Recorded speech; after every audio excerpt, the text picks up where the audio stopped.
دل توڑ دیا ہے کسی نے، ساتھ چھوڑ دیا ہے کسی نے، محبت میں ناکام ہو گئے ہو، گناہ کر بیٹھے ہو، توبہ سے غافل ہو، خدا کو بھول بیٹھے ہو،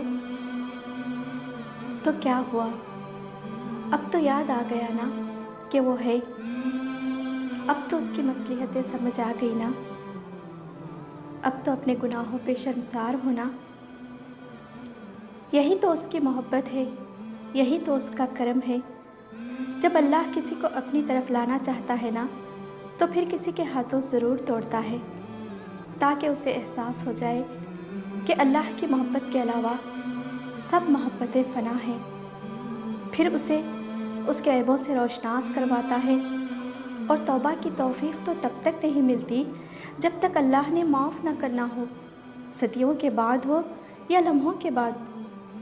جب بھی تمہیں خدا کا خیال آئے تو چلے جاؤ اس کی جانب۔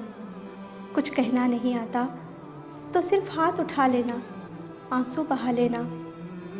ہمارا رب تو بنا کہے ہمارے دل کی باتیں بھی جان لیتا ہے، وہ معاف کر دیتا ہے، وہ بڑا غفور ہے، بڑا رحیم ہے، غصہ نہیں ہوتا، اپنے بندوں سے 70 ماؤں سے زیادہ محبت کرتا ہے۔ جس نے تمہیں پیدا کیا وہی تمہارے اس ٹوٹے ہوئے وجود کو دوبارہ سے بنا کر کھڑا کر دے گا ان تمام لوگوں کے سامنے جنہوں نے تمہیں توڑا، ریزہ ریزہ کر دیا۔ پھر تم ناز کرو گے اپنے ٹوٹنے پر۔